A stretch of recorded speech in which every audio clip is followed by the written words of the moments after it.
उमेश जबलपुरी की लिखी किताब व्यंग तुणीर का एपिसोड 12 आ बैल मुझे मार। आ बैल मुझे मार कहावत बहुत लोग हमारे बीच में चरितार्थ करते हैं, जिसका अर्थ होता है बैठे बिठाए मुसीबत मोल लेना या जानबूझकर विपत्ति में फंसना।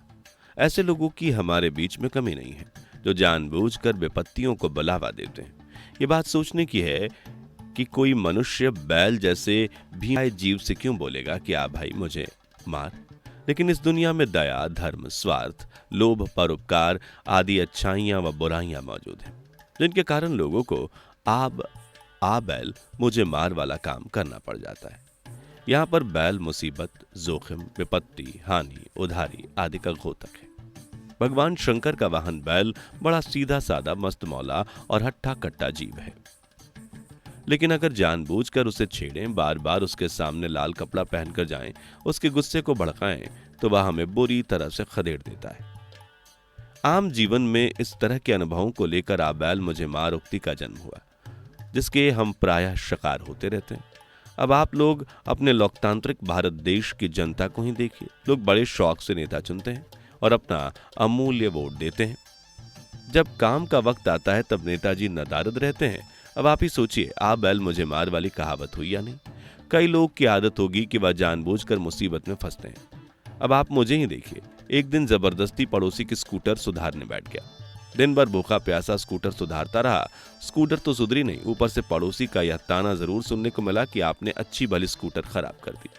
जरा से खराब थी, मिस्त्री के पास जाते तो सुधार दी जाती। ये बात नहीं है कि हम जानबूझकर मुसीबत को बुलाएं तभी हमारी जग हंसाई हो।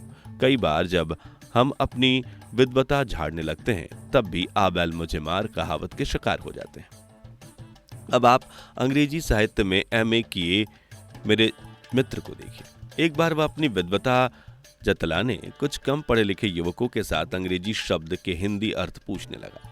उस युवक से तो नहीं बने, लेकिन जब मेरे मित्र से उस युवक ने उड़द की दाल, मूंग की दाल, अरहर की दाल की अंग्रेजी पूछी तो उनकी दाल नहीं गली और डिग्री धरी की धरी रह गई। जीवन में कंजूसी करना अच्छी बात है। ठोस आर्थिक आधार का पहला मंत्र कंजूसी ही है, लेकिन कई बार कंजूसी के चक्कर में अपनी मुसीबत हो जाती है। अब शर्मा जी का ही देखिए। उनकी बीबी ने कहा कि एक बढ़ई बुला लाओ, 20-30 रुपए लेगा पर टेबल कुर्सी सही कर देगा। शर्मा जी ने सोचा कि कौन खर्च करे, छोटा मोटा काम तो मैं खुद ही कर सकता हूँ। अरे जब बड़े बड़े डैमों पुलों के नक्शे बना दिए हैं तो क्या टेबल का पाया और कुर्सी का सनमाइका नहीं लगा सकते। बस टीवी को छोड़कर शर्मा जी बैठ गए बढ़ईगिरी करने। सुबह से शाम हो गई, सारा फेविकल खत्म हो गया, लकड़ी के टुकड़े उटपटांग कट गए, लेकिन शर्मा जी का काम ना हुआ। आखिर में थक हार कर बढ़ई बुलाना ही पड़ा। चुस्त चालाक बनना बहुत अच्छा है, लेकिन जब हम ज्यादा चालाक बनते हैं तो हमारा हाल यही हो जाता है। अब मेरे सहकर्मी दोस्त को देखिए। दफ्तर में बॉस से बीबी की बीमारी का बहाना बनाकर छुट्टी मांग ली और बीबी बच्चों समेत पहुंच गया टॉकीज में देखने पिक्चर। लेकिन उसे क्या पता था कि वहां पर पहले बॉस लाइन में लगे मिलेंगे और उसे अपनी जगह खुद लाइन में लगाएंगे और उनकी टिकट भी पल्ले से खरीदनी पड़ेगी। भलाई करना मानव जीवन का प्रथम कर्तव्य है, लेकिन कई दफा भलाई करने के चक्कर में बुराई हाथ लगती है। अब आप किसी को अपनी जमानत पर बैंक का ऋण दिलवाएं और ऋण लेने वाला बैंक को ऋण वापस ना करे तो मुसीबत आपकी होगी। यह बात नहीं है कि भलाई करने पर भी मुसीबत गले पड़ती है। किसी का बुरा करने पर भी उल्टे बांस बरेली को लग जाते हैं।